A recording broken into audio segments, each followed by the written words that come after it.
नमस्कार, मैं हूं संजय शर्मा। आप देख रहे हैं 4 PM न्यूज़ नेटवर्क। मुझे लगता था कि आज शायद मैं आप लोगों से जो रोज़ संवाद करता हूं, वो कर नहीं पाऊंगा। दरअसल दिन में सुप्रीम कोर्ट में तारीख थी, तो मैं दोपहर के बाद तक वहां व्यस्त रहा और फिर मुझे फ्लाइट पकड़नी थी। एयरपोर्ट पे आया तो एयरपोर्ट पे बहुत शोर-शराबा होता है, लेकिन ईश्वरी कृपा से मुझे एक छोटी-सी जगह मिल गई है, जहाँ से मैं बैठ के आपसे बातचीत कर सकूँ। तो पहले तो सब दर्शकों को मैं बता दूँ, उनका आभार व्यक्त कर दूँ कि सुप्रीम कोर्ट ने ऐतिहासिक फैसला दे दिया। दरअसल 29 तारीख को जब मेरा यूट्यूब बंद किया गया था और भारत सरकार की तरफ से यूट्यूब को लिखा गया था कि मैं नेशनल सिक्योरिटी के लिए खतरा हूँ, तो मुझे बहुत दर्द हुआ था कि मैं देश के लिए एक जान दे दूँ 1 मिनट में और मेरे लिए कह रहे हैं नेशनल सिक्योरिटी को खतरा है। तो वो मुझ पे टेस्ट कर रहे थे, अगर मेरा चैनल बंद हो जाएगा तो फिर देश के बाकी, चाहे वो रवीश कुमार हो या कोई भी हो, उन सबके चैनल बंद कर लेंगे, आसानी से बंद कर लेंगे। तो वो मुझ पे प्रयोग करके देख रहे थे कि क्या होता है। मैं सीधा सुप्रीम कोर्ट आया, सुप्रीम कोर्ट में आके रेड करी और रेड करने के बाद में भारत सरकार को नोटिस जारी हो गया कि आपने किस तरह बंद किया, क्योंकि बिना नोटिस ये बंद नहीं किए जा सकते। अब कपिल सिब्बल साहब, मेरे अधिवक्ता हैदर साहब, तला साहब ये खड़े हुए। अब कपिल सिब्बल साहब का भारी भरकम नाम है और कानून के इतने विशेषज्ञ हैं, तो सरकार को नोटिस जारी कर दिया गया। अब सुप्रीम कोर्ट में आज तारीख थी। सरकार की तरफ से कहा गया, जैसी सुनवाई हुई, कि साहब हमने तो इनका यूट्यूब चैनल शुरू कर दिया, तो केस खत्म कर दिया जाए। तो ये कपिल सिब्बल साहब ने बताया कि एक एनजीओ की रेड थी पहले की, और उसमें ये चल रहा था कि उस एनजीओ ने जो आईटी एक्ट की धाराएं हैं, जिसमें व्यक्ति की सेंसरशिप लागू थी, उसके खिलाफ एक रेड की थी। तो कपिल सिब्बल साहब को कहना था कि हमारी रेट को भी उससे संबद्ध कर दिया जाए। सरकार के वकील को ये बड़ी समस्या थी, अगर हमारी रेट उससे संबद्ध हो जाएगी तो बहुत ज़्यादा परेशानी हो जाएगी, फिर हमारे सारे तर्क और सुनने को मिलेंगे। तो उन्होंने विरोध किया, लेकिन अंततः हमारी रेट भी उससे संबद्ध हो गई। अब अगर जो आईटी एक्ट के प्रावधान है, उन पर सुनवाई होगी तो हमको भी सुना जाएगा, मतलब कपिल सिब्बल साहब को भी सुना जाएगा। इसके बाद मैं खास तौर से बातचीत कर रहा था एक बेशरम मिनिस्टर के बयान पे। मध्य प्रदेश के कैबिनेट मिनिस्टर हैं और उस कैबिनेट मिनिस्टर साहब ने बहुत बढ़िया बयान दिया है। विजय शाह नाम है। और आपको याद होगा, सोफिया कुरैशी जो ब्रीफिंग करने आ रही थी, जब भारत पाकिस्तान के बीच में झड़प चल रही थी, तो ब्रीफिंग करने आ रही थी। पूरे देश में सोफिया कुरैशी को इतना सम्मान दिया गया, मतलब एक एक व्यक्ति ने सम्मान दिया कि ये महिला है जिसने एक जवाब दिया पाकिस्तान को, क्योंकि पाकिस्तान लगातार हमारे देश में जो धर्म पूछ के जो मारने वाली बात थी, जिसको गोदी मीडिया ने भी बहुत फैलाया। आतंकी चाह रहे थे कि इस बात को ज्यादा फैलाया जाए जिससे भारत में हिंदू मुसलमान का भेद पूरा हो। लेकिन सोफिया कुरैशी आई तो एक मैसेज गया कि भारत में हिंदू मुसलमान सब प्यार से रहते हैं। लेकिन ये जो मध्य प्रदेश का बेशरम मिनिस्टर है, इसका नाम है विजय शाह, और ये कह रहा है कि तुमने जिस तरह हमारे माँ बहनों के संग किया, तो हम, सोफिया कुरैशी ये कह रहा है कि हमने भी आतंकियों की बहन को हम ले आए। मतलब इससे बेगैरत, इससे बेहया, इससे बेशरम मिनिस्टर का बयान नहीं हो सकता। और वो मिनिस्टर साहब बड़े तकदीर वाले हैं, वो भारत जैसे देश में हैं जहाँ पे सेना की एक बहादुर महिला के लिए इतना बेहुदा बोल के वो मंत्री बने बैठे हैं। कायदे से अगर मोदी जी में नैतिकता की बात है, अगर मोदी जी कहते हैं कि ये सिंदूर की रक्षा है, ये माता बहनों को समर्पित है, तो तत्काल इस मिनिस्टर को बर्खास्त किया जाना चाहिए। लेकिन मुझे पता है कि होगा नहीं, क्योंकि जो जितना बेशर्मी से, जितना नंगेपन पे उतर के गंदे गंदे कमेंट करते, वो सरकार में और सम्मान पहुंचाता है। दूसरी बात, जो मैं जिस मुद्दे पे बात करना चाह रहा था, वो ये हुआ कि अभी युद्ध में हमने क्या खोया क्या पाया, इसके विमर्श चल रहा है। जिस तरह की सेंसरशिप लागू है, 4 PM को सिर्फ इसलिए बंद कर दिया गया कि हमने सवाल पूछा था, भाई पहलगाम में सिक्योरिटी क्यों नहीं थी, आतंकी कहाँ से घुस गए, तो 4 PM को प्रतिबंधित कर दिया गया। लेकिन बड़ा सवाल अब भी आ रहा है कि राफेल के शेयर क्यों गिर गए। टेलीग्राफ ने छापा कि राफेल विमानों को पाकिस्तान ने गिरा दिया। मैं दुआ करूंगा कि ये खबर झूठी हो, गलत हो, पाकिस्तान की औकात ना हो कि वो राफेल की तरफ आंख उठा के देखे। लेकिन भारत के एक अखबार टेलीग्राफ ने छापा कि राफेल को मार गिरा है, तो कम से कम देश की जनता को सच्चाई पता चलना चाहिए। ये कोई ऐसी चीज नहीं है जो देश के खिलाफ हो। कोई लड़ाई में मार जीत रहती है, हमने भी बहुत सारे मारे होंगे उनके, लेकिन देश से जब छुपाया जाता है तो बहुत सारे सवाल पैदा होते हैं। और जिस तरह से राफेल कंपनी के शेयर लगातार गिर गए, उसमें सोशल मीडिया पे बाढ़ आ गई कि राफेल जहाज गिर गए तो कंपनी का भट्टा बैठ गया और शेयर सारे सारे डूब गए। और उधर प्राइम मिनिस्टर साहब, लोग हैरान थे कि अमेरिका चाचा चौधरी बन के बीच में आ गया, भारत लताड़ेगा उनसे, कैसे आ गए। लेकिन अमेरिका का संबोधन में नाम भी नहीं लिया। और सबसे बड़ी प्रधानमंत्री जी की बलिहारी है, वो अपना फोटो वीडियो शूट करने चले गए। बाकायदा एक वीडियो शूट हो गया, प्रधानमंत्री जी आराम से घूम रहे हैं सैनिकों के बीच में और बिल्कुल डॉन की तरह से, और वो वीडियो शूट होके वायरल हो गया। अब आप सोचिए कि क्या हमारे देश के नेताओं को, हमारे देश के प्रधानमंत्री को इतने बढ़िया परिधान पहन के इस तरह नेताओं की तरह जाके सैनिकों के संग वीडियो शूट करा के उसको जारी करना ज़्यादा बड़ी बात थी, या भारत अमेरिका के दबाव में क्यों है ये देश को बताना ज़्यादा ज़रूरी बात थी। सारी पॉलिटिकल पार्टियों ने, विपक्ष ने प्राइम मिनिस्टर का साथ दिया, सब ने दिया, देना भी चाहिए। युद्ध के समय में भारत के एक-एक व्यक्ति को मतभेद भुलाकर सरकार के साथ खड़ा होना चाहिए। हालाँकि युद्ध नहीं हुआ, बस रूप के लियाकत जैसी महान पत्रकार ने लिख दिया कि युद्ध हो गया है। ना तो भारत ने कहा कि युद्ध है, ना पाकिस्तान ने कहा ये युद्ध है, लेकिन रूप का लियाकत को सपने में युद्ध नज़र आ जाता है। वो मोदी जी की भक्ति में इतना लीन रहती हैं कि उन्होंने लिख दिया युद्ध है। लेकिन सवाल ये है कि इसमें हमने क्या खोया और क्या पाया? और क्या हमारी कमियाँ रहीं और क्या हमारी अच्छाइयाँ रहीं? देश को तो ये जानने का हक है। केवल हर बार किसी का मुँह तो बंद नहीं कराया जा सकता कि साहब पुलवामा पे अगर आप पूछोगे तो आप राष्ट्र के विरोधी हो। अगर आपने पूछ लिया कि पुलवामा पे आरडीएक्स 350 किलो कहाँ से आया? जो सड़कें इतनी सुरक्षित थी उसपे 350 किलो आरडीएक्स लेके व्यक्ति कहाँ घूम रहा था? आप ये सवाल पूछ के देख लीजिए। बस आप राष्ट्र विरोधी हैं, आप देश विरोधी हैं, आपको पाकिस्तान चले जाना चाहिए। मतलब आप आँखें बंद कर लीजिए, आप बिल्कुल पूछिए मत कि साहब राफेल का मामला क्या है? क्योंकि अगर आप पूछेंगे तो ये राष्ट्र विरोधी बातें हो जाएँगी। आप मुझे बताइए क्या ये राष्ट्र विरोधी बातें हैं? क्या हमें जानने का हक नहीं है?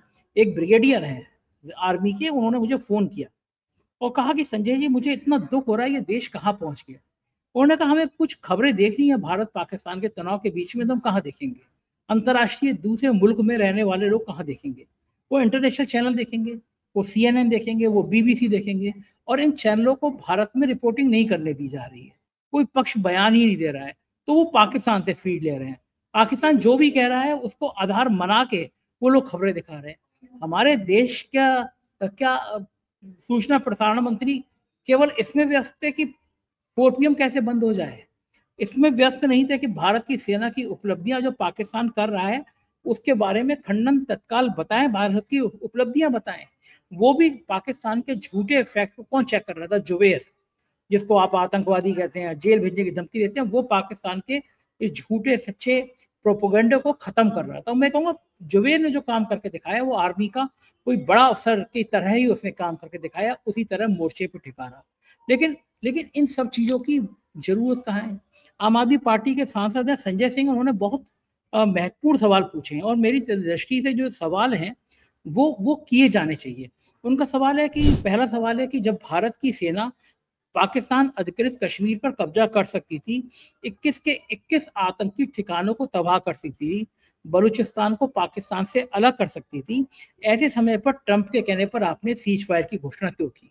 बिल्कुल जायज़, 100% जायज़ सवाल। दूसरा सवाल, पूरा देश पूछ रहा है कि ऑपरेशन सिंदूर की शुरुआत बहनों के माथे से सिंदूर उजाड़ने वाले आतंकवादियों को मारने के लिए हुई थी, वो आतंकी कहाँ हैं? आप मेरे को बताइए ना, कायदे की बात है।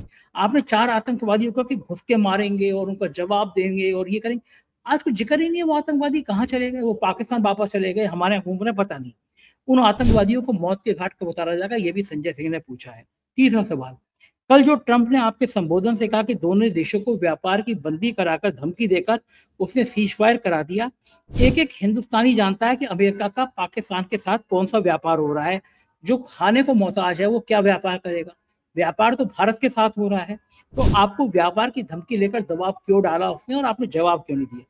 चौथा सवाल, ट्रंप कह रहा है कि पाकिस्तान महान शक्तिशाली देश है। आप खुलेआम कहिए कि पाकिस्तान आतंकवादी देश है। कहना भी चाहिए भई, आपके ऊपर आरोप है कि नवाज़ शरीफ की बिरयानी खाने आप गए।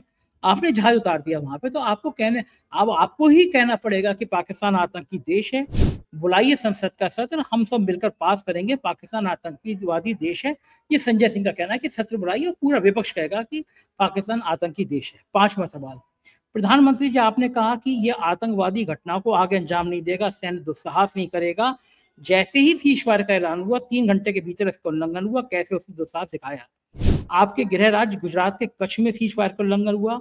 कल जैसे ही भाषण खत्म हुआ फिर सीज़फायर का उल्लंघन हुआ।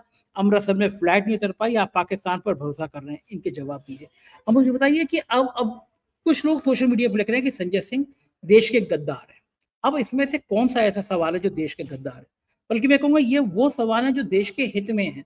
तो किसी भी भारतीय को करना चाहिए, जानना चाहिए, हर भारतीय का खून फूल रहा है कि आप अमेरिका के आगे इतना डर के बैठ गए, आपकी हवा खराब हो गई और आप दोष दे रहे हैं, नाटक कर रहे हैं, सैनिकों के पास जाके वीडियो बना रहे हैं, शूट करा रहे हैं, रील बना रहे हैं। आपका एजुकेशन मिनिस्टर मध्य प्रदेश का, और वो कर्नल सोफिया के लिए इतनी अभद्र भाषा का इस्तेमाल कर रहा है। इस देश को ना जिस लाइन पे चलाने की कोशिश हो रही है, वो लाइन अब फेल हो गई। हिंदू मुसलमान का जो उफान, कितनी शर्मनाक बात है।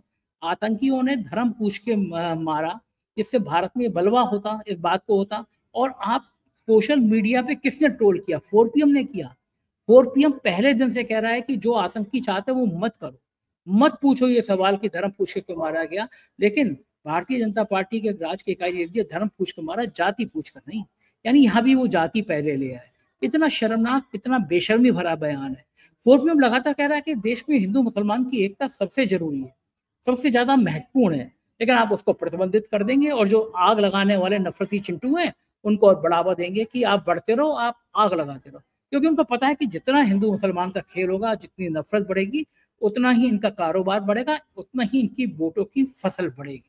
तो ये मुद्दे थे जिससे मुझे लगा कि विमर्श करना आपसे जरूरी है। एयरपोर्ट पर बैठा था और मुझे नहीं पता कि ये वीडियो कैसे आया होगा, कैसी आवाज आई होगी, लेकिन बड़ा दुख होता है।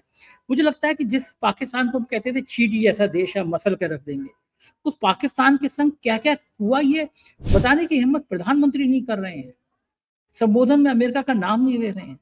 हमारा देश अमेरिका का इतना गुलाम क्यों हो गया? एक इंदिरा गांधी थी, तो साहस तरीके से वो अमेरिका कह रहा था हम 7वां बेड़ा भेजेंगे, इंदिरा गांधी ने कह दिया 9वां 10वां 12वां कोई बेड़ा भेज दो। 2 टुकड़े कर दिया, बांग्लादेश बना दिया। और एक आज हमारे 56 इंच के साहब, क्या कहूँ, मतलब खराब शब्द बोलूंगा तो फिर बुरा लगेगा। इस दौर में मैं खराब शब्द बोलना नहीं चाहता, लेकिन प्रधानमंत्री जी आपने बहुत निराश किया, भारत के लोगों का बहुत अपमान हुआ, अमेरिका की इतनी हैसियत बढ़ी। आप मुझे बताओ कि किस बात पे आप अमेरिका के भरोसे की बात कर रहे हो, अमेरिका की बात मान रहे हो? अमेरिका चाचा चौधरी है हमारा, ये वो अमेरिका है जिसे भारतीयों को हथकड़ी और बेड़ी लगा के वापस किया था। दुनिया के किसी भी देश की बेइज्जती नहीं करती जितनी भारत की करी थी। आप तब भी इस पर यकीन कर रहे हो? ये देश आपसे सवाल करना चाहता है। आपने युद्ध में गए तो आपको पता नहीं था कि आपकी तैयारियां कितनी, क्यों फेल हुए हैं? फेल हुए तो आप सर्वदलीय बैठक में जाएंगे नहीं। कितनी शर्मनाक बात है। विपक्ष साथ दे रहा है, आप सर्वदलीय बैठक में जाना नहीं चाहते। बहुत शर्म की बात है। और काश भारतीय जनता पार्टी के नेताओं को इन सब बातों को सुन के शर्म आए और वो ये महसूस करें कि 4PM जैसे चैनल को बंद कराने से कोई फायदा नहीं होगा। असली हकीकत देश जान जाएगा। और आज सुप्रीम कोर्ट ने, मैं फिर जय संविधान कहूंगा, सुप्रीम कोर्ट को सलाम करूंगा। कम से कम सुप्रीम कोर्ट ने लोकतंत्र की अभिव्यक्ति को जिंदा रखा, 4PM को जिंदा रखा। कहा सरकार से, और सरकार डरी कि सुप्रीम कोर्ट फैसला ना देते। कम से कम आज सुप्रीम कोर्ट नहीं होता तो ये लोग 4PM चैनल को बंद कर देते और फिर एक के बाद एक चैनल को बंद करते रहते। डरते हैं ये लोग उन लोगों से बहुत डरते हैं जो सच बोलते हैं। लेकिन आपका चैनल है, सच बोलता रहेगा। आपका प्यार मेरे लिए बड़ा महत्वपूर्ण है। चैनल को सब्सक्राइब और ज्वाइन करिएगा। शुक्रिया, थैंक यू।